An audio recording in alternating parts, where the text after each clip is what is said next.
when you think about people getting gas, people will go wait 2 hours in line at a Costco so that they can spend 30 cents less on gas, yet they'll willingly bet a baseball line at 30 cents worse with no care in the world. I don't want you to speak any bad words about Costco, not on this podcast.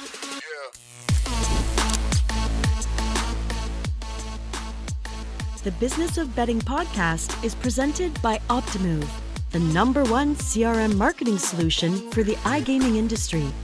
4 out of the top 5 U.S. operators personalize player experiences with Optimove, the #1 CRM marketing solution for the iGaming industry.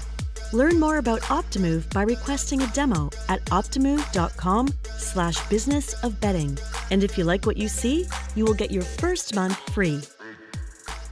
What is up, everybody? I am Jason Trost, the host of the Business of Betting podcast. Today, I'm joined with Jeff Benson, the Director of Operations at Circa Sports. You might know him better. I know him better as Jeffrey Benson 12. Where does the 12 come from? Are there 11 other of you? That was my high school number, playing soccer and basketball. So I just carried that over to my my Twitter. So that's added that on to the end of the last name, and that's kind of become my Twitter persona. Is there a Tom Brady connection or unrelated? Unrelated. My dad did grow up in Boston, so rooted for the Patriots a little bit growing up just because I'd sit there on the couch with him watching some games, but I'm certainly not a Tom Brady fan. Oh, where did you end up growing up? On the East Coast. I grew up in Virginia, a little bit outside D.C. Went to school on the East Coast. Obviously went to college on the East Coast, and this was back before things were really legalized and mainstream here in the United States. So when I graduated in 2012, decided to move out to Vegas. I bet for probably 6 or 9 months. And then my mother encouraged me to get behind the counter and get a real job. So that's kind of how I got my start in the industry. Obviously, things weren't legalized then outside of Nevada. So coming to Nevada to kind of pursue a career in the sports betting industry was how I got my start. Great. And I came to know you. I mean, you've done such a fantastic job building persona on Twitter. I mean, your Twitter is basically what my Twitter should be. And I'm very jealous of it because it's all about how stupid operators are and how important price is. So very much want to tip my hat on your ability to build a Twitter profile that's very recognizable in the industry.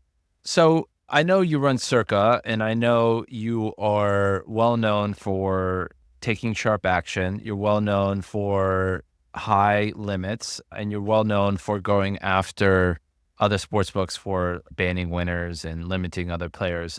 Do I have that summary correct? Is that how you would describe Circa and your attitude towards the industry?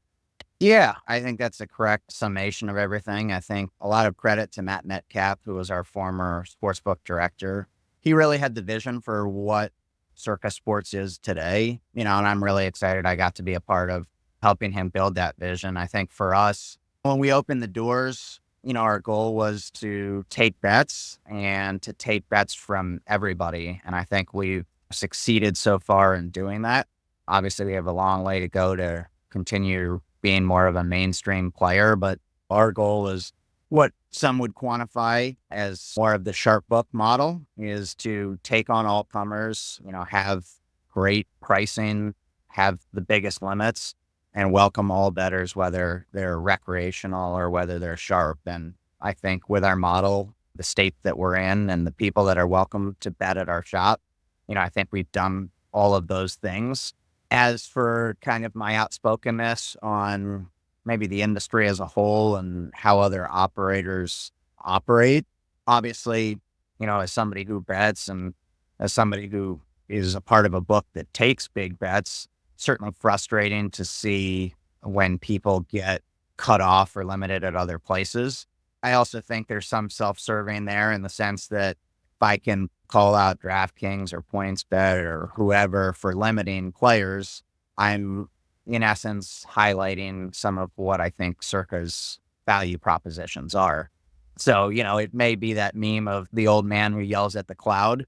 I think me kind of harping, at least early on in my Circa career, kind of harping on the limiting issues and playing into bad prices and all of those kind of things. I think that helped to maybe put us on the map, maybe a little bit more so than otherwise. if you don't have somebody kind of screaming what your value propositions are and you're not spending millions upon millions of dollars, from a marketing and advertising perspective, maybe it's hard for you to get your message out and it's hard for you to acquire customers. So I think the time, effort, and energy I put into Twitter, kind of trying to highlight some of those things, have helped us maybe build a community and a niche that we may otherwise not have gotten. And obviously, you guys are in a similar position as we are in terms of the customers that you guys are trying to acquire. And I think with Nevada versus non-Nevada, meaning the rest of the United States coming on board and legalizing, I think there's still a hurdle in terms of customer education that we have to clear. I think when you think about people getting gas, people will go wait 2 hours in line at a Costco so that they can spend 30 cents less on gas, yet they'll willingly bet a baseball line at 30 cents worse with no care in the world. So I think I don't want you to speak any bad words about Costco, not on this podcast. But nobody yeah, waits 2 hours at Costco. I think from an education perspective, I know what you mean. We still haven't gotten over that line. And I think, even with the exchanges, I think people still don't understand it. So I think we're years away from that, but harping on pricing and limits and all of those things through kind of my messaging on Twitter, I believe that's really helped us gain some customers we may not have gotten otherwise. Oh, without a doubt, especially, like you're saying, like if you're one of the smaller guys, you got to shout from the rooftops to get an unfair advantage. And I think you've done a good job at doing that on Twitter. This show is called The Business of Betting. And as much as you're willing to indulge me, I'd love to talk about the business of Circa, because I'm very curious about, a lot of traditional sports books say the sharp book is not possible. So as much as you're comfortable sharing numbers or pulling the curtain back, I'd love to get into the weeds. So just to take an example, I think I was listening to the Zero Latency podcast by Brad earlier today, and they were talking about the UK market, and margins they used to be around 7%. Now they're getting to about 11%. I don't know what the margins, the blended margins of the sports books are in Vegas. Do you know off the top of your head what the normal margin is? Yeah, I'd say probably the Vegas margins are somewhere between maybe 5 and 8%. Okay, so if you guys are the sharp action plays, what are your margins? Are they still in that same range, but you don't limit action, or are your margins tighter because you're losing money to winning punters? We definitely are losing money to some winning punters, but we're able to ultimately utilize their action to make our lines sharper. And then we're able to, goal would be then to win more money from, other non-recreational punters or recreational punters. So I think for us, we've always skewed in a roughly 3% hold. And for us, in a low hold business, volume's your best friend. So we believe we can optimize that volume by having some of the best prices in the world and having some of the biggest limits. And ultimately, those limits and that pricing is going to drive what we believe is a much higher volume than some of our other operators in the state, which will allow us to, have a revenue number and figure that's comparable to theirs, even though we have a hold of 3%. So I think for us, we've been really successful in terms of growing and scaling, particularly here in Nevada. Maybe year one, when we're figuring things out, you're sub 3%. And maybe now in year 5 or 6, you're a little north of 3%. And when you annualize things out over that time frame, you're right in that 3% ballpark. So I think for us, we continue to try to do things that incentivize writing more bets, whether that's adding things on the menu, whether that's making the limits bigger, whether that's tightening the splits on our pricing. But I think for us, we feel very comfortable in that 3% hold number, assuming that we can continue to increase our volume. So if I'm understanding correctly, you're making about half on a volume basis as all the other Vegas books? No, I would say from a hold perspective, we're probably making half. From a volume perspective, I think I didn't mean for the percentage, your hold perspective. Yeah. Yeah. Correct. We make probably about half what the Nevada average is in terms of hold. And we feel very comfortable with that number, given who is able to play into us, what we've been able to hold up to this point. And do you publish, or are you happy to share your volume numbers vis-a-vis your competitors? Yeah. I would say in Nevada, we're probably doing somewhere between, 1 to 1.5 billion per year. Yeah. Yeah. Cool. All right. As somebody that has been on that side of the fence, 3% hold is recipe for volatility. So you're going to have some big down days. Yeah, I mean, obviously there are months where we're close to break even. Variance is a thing when you're in the sports betting business, and you could have a great month, you could have a poor month. For me, I'm more in the I'm looking at things over a longer time frame. So I think what you win in a month is not really indicative of what future results are going to be. I think for me, it's more important what we write in a month. If our write was down 25%, that would concern me much more so than if our revenue was down 25%. I think in this business, we've got a great CEO and owner in Derek Stevens. I think at a lot of these other companies, got guys up top who've never made a bet, don't understand the industry. They don't understand the volatility. They think this is some smooth theoretical glide path where you're supposed to make X amount every month. You're supposed to write X amount every month. You're supposed to, and that normalizes over, 12 months into this nice big pitch at the end of the year. And I'd say that's not really how the industry works. You may write more some months, you may win more some months. It ebbs and flows. And I think if you kind of trust the process and you understand if you're making good prices and you're taking good bets, that stuff will normalize out over the course of a season or a course of a year. And I think he allows our risk guys, a lot of freedom and flexibility when it comes to that stuff. He's not in the risk office yelling at us if we've lost six figures in a day because, we had the best of it going into a bet. So I think from that perspective, it's nice and really allows us to do our job at a high level. Great. So speaking of your risk office, maybe you could talk a little bit about your pricing and how you do your pricing.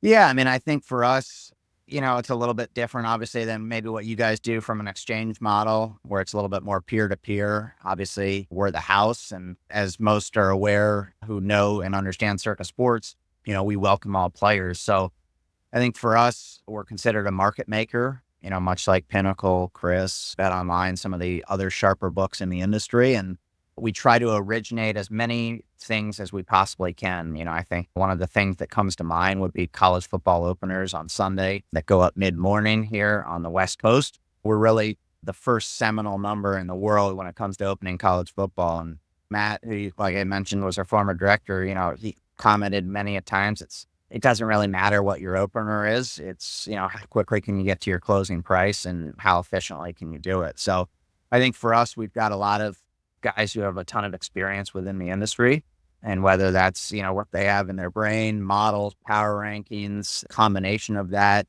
multiple inputs into a number, whether that's data sets, different people who work here, power rating, things like that. Ultimately, we're able to spit out a number on a lot of different things. And then when we put it up on the board, it's really a tiered progression in terms of price discovery. So when we open our college football numbers on Sunday, everybody in the world has the ability to bet into them. Those limits are $3K on the side, $1K on the total. And then ultimately, it's as important as being an odds maker. It's just as important as being, a good bookmaker and being able to quantify the bets that are coming in.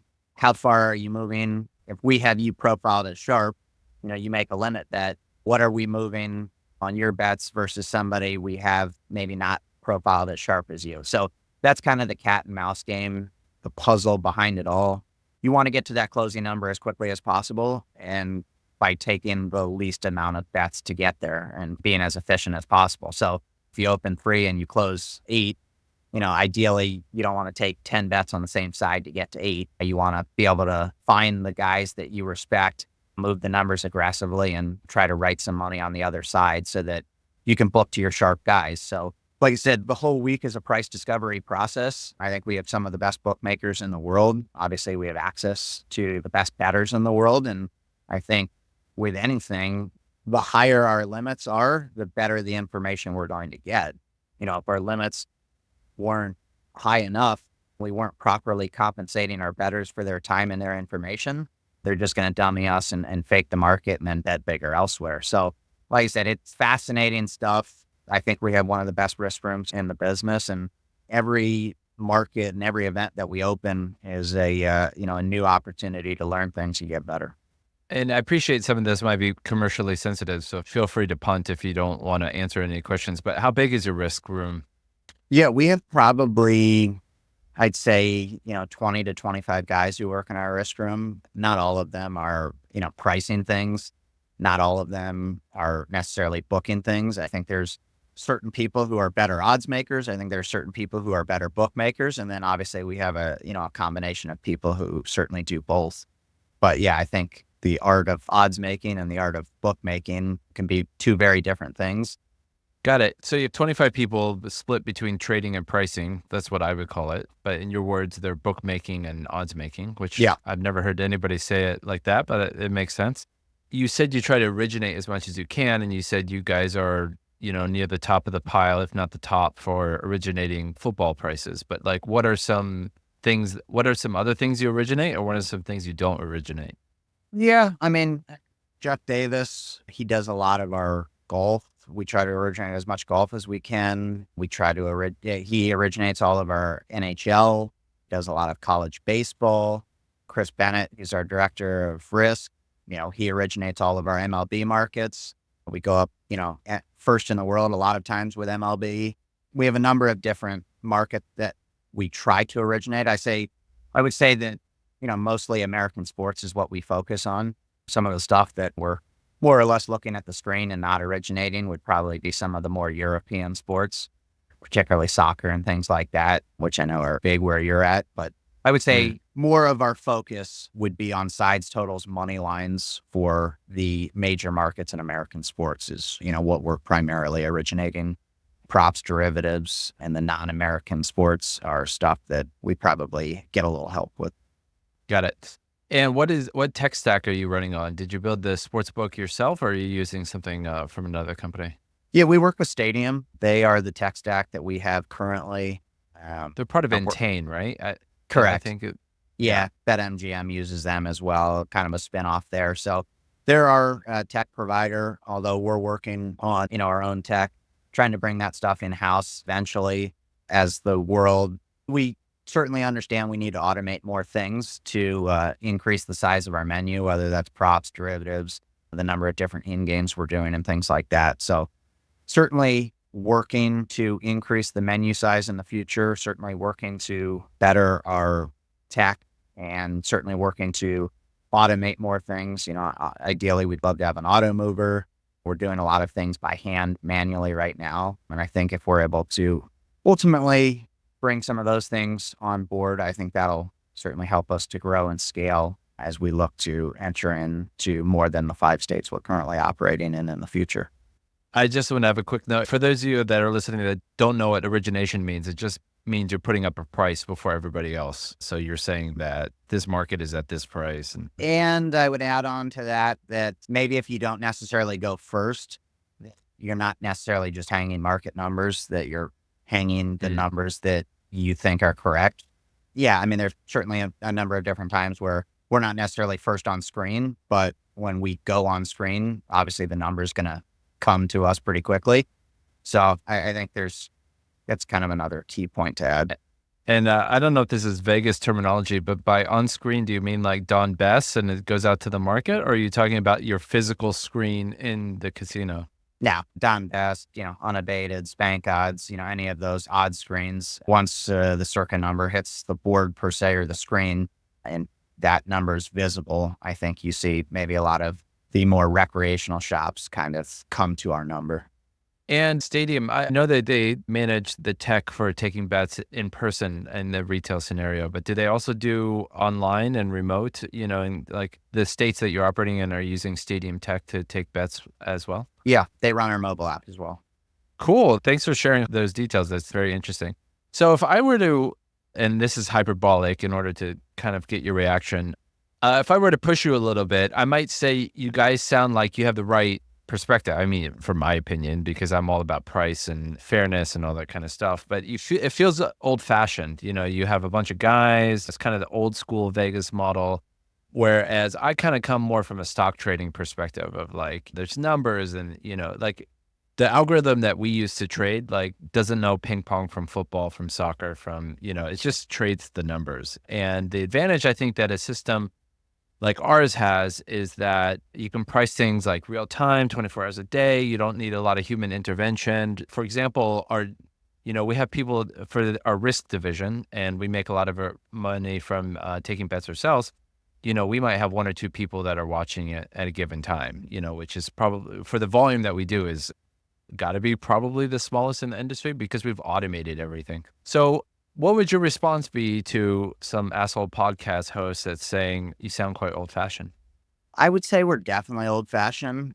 When you think about Nevada versus the United States as a whole, I think, when you come to Nevada and you want to sign up for a mobile app, you have to come and do it in person. There's no remote funding. There's no remote registration. So I think your comment about old school is certainly on point.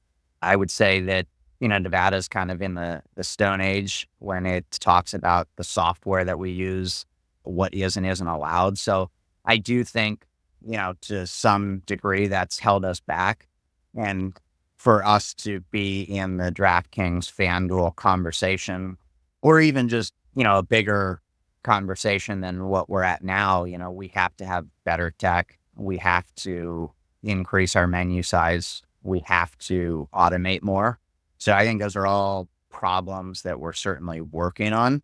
I think there's a healthy blend of what you're doing and then what we're doing and kind of finding what that middle ground is, much like there's a healthy probably mix between, some of the positive things that DraftKings and FanDuel are doing and some of the positive things that, say, a Pinnacle or a Circa Sports are doing, and being able to kind of find the things that work well for both to be able to scale and take bets from everybody at, a level that we would ultimately want to. So I don't really push back at all in terms of your comments and how you see things. I think what you mentioned is totally correct. I think where we want to be in 5, 10, 15 years, I don't think we have the ability to get there in our current form. I think we would definitely have to have better tech, and we would definitely have to have a bigger menu size, and we would definitely have to move away from a lot of our maybe more so manual processes and figure out how to automate stuff to the degree you guys have over there. Let me give you my 15-year vision and get your reaction. So my 15-year vision is that all sports books in 15 years will be built on top of the exchanges. The reason being that margins are going to get compressed. The speed at which you're going to have to update prices is going to get faster and faster. The information bouncing around the world is going to get faster and faster. And that the only way you can keep up is by sort of taking yourself out of the bookmaking game and being more in the broker game. So in the financial world, I don't know if you trade stocks, but like, let's say you want to go buy a stock, you'll either go to Robinhood or E228 or something like, or Charles Schwab. And they're the ones that have the customer relationship. Like they may or may not fill the order. They may route it to the New York Stock Exchange, but your relationship is with these brokers. And then in the back office, you have a NASDAQ or New York Stock Exchange where some of those transactions may take place. And I kind of see sports betting maturing to something similar where the bookmakers become brokers, and the brokers may or may not take risk, but usually don't. They're more of a customer management function, and that they leave the price of IBM stock or Tesla stock or whatever set by the market, and the bookmaker the broker sells their services on top of that. What do you think about my 15-year vision for the sports betting industry? It's interesting. Exchanges really haven't gotten off the ground here. Just real quick, I'm not talking about exchanges as the B2C function. I'm talking about, because very few people actually trade through the New York Stock Exchange. Like their order might touch it, but it's kind of like the base layer, if you like. It's like the B2B platform, and then you build on top of a base layer. Yeah, I mean, I think there's a world where you could have more of that in the future. I don't know. Like I said, my view of exchanges is different here, and I don't know the stock stuff and the sports betting stuff. I don't know how smashed together that's going to be in the future. I mean, I think there's a world where what you're saying could definitely happen, or, how the fills are being done or who's taking on the risk could certainly change. But yeah, I don't know. I think, like I said, my view of exchanges is maybe different given North America versus Europe and kind of what your thought process is. Obviously exchanges here, I know that wasn't necessarily a question, but they haven't been as successful as they've been over in Europe. So I don't know if your question may be. I'm more talking about exchanges as the model. like the technology's layer rather than the interface that customers interact with. Because all bookmakers are essentially simplified exchanges if you think about it. Everybody thinks about exchanges and bookmakers being different, but really a bookmaker is an exchange with limited functionality. Correct. And they effectively act as the other peer in that scenario. So that certainly makes sense from that perspective. I think we have a lot of similar opinions on the attitudes of our competitors and how they handle, limiting people and all these kinds of things. I recently was talking about Massachusetts was looking to regulate it. And my opinion in sports betting was that it should maybe come under the unethical bucket, but it should be legal to limit sports bettors. Do you think it should be illegal to limit sports bettors, or do you think it should be, an ethical consideration, but not a legal one? Yeah, I don't think it should be legal to limit players. I think it's more of an ethical conversation. And, the longer I'm in the industry, I think maybe my view on this gets less hardened, I guess you could say. All sports books have the right to make whatever business decisions that they so choose. I think it's unfortunate that some people can get 100,000 on an event, and some people can only get 10. But I understand why that happens. It doesn't make it any less frustrating. But I think a lot of the more recreational shops, they don't really know how to, odds make and book make at the level that it would allow them to let everybody bet at their shop. So I understand why they do what they do. So yeah, I definitely don't think it's illegal at all. I think from my perspective, I wouldn't necessarily want to work for a place that limits people to pennies.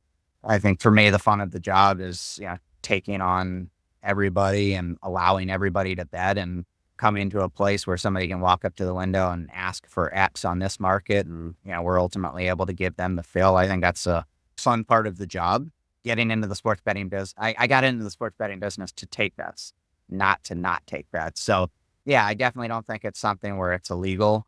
I do think there's an ethical component, but I think most places, the people up top, they've never really made a bet or they've never done this professionally or whatever you want to say. So they don't really have that same thought or understanding as it relates to letting everybody play into their shop.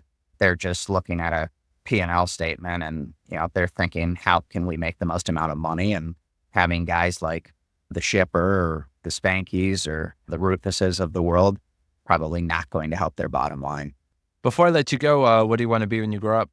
I am what I want to be when I grow up. So, I think for me in college and high school, when I was betting and doing things like that, watching sports and, interested in numbers and all of that kind of stuff, the sports betting side of things always interested me, and being able to come out to Vegas and kind of go through this journey and be in year, 13 or 14 at this stage of my career, to kind of transition from my first employer to working now for Circa Sports and kind of being able to get to make a lot of decisions as it relates to what we're doing and our vision and our brand and things like that.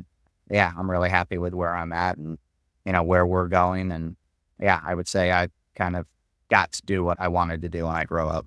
Great. Well, thanks for stopping by. I'm jealous of your Twitter game. I think I could learn a thing or two about that. You've crushed it on Twitter, and we're very ideologically aligned with what you're trying to do at Circa. And I wish you guys continued success and keep trying to shake the industry up like what we're trying to do. And very excited to see what you guys are able to accomplish. Thanks for having me on. I appreciate it. And best of luck to you guys as well. Cheers.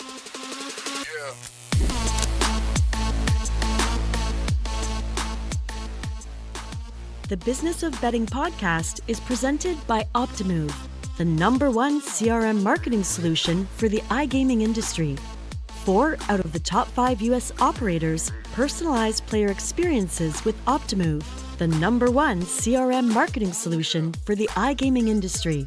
Learn more about Optimove by requesting a demo at optimove.com/businessofbetting. And if you like what you see, you will get your first month free.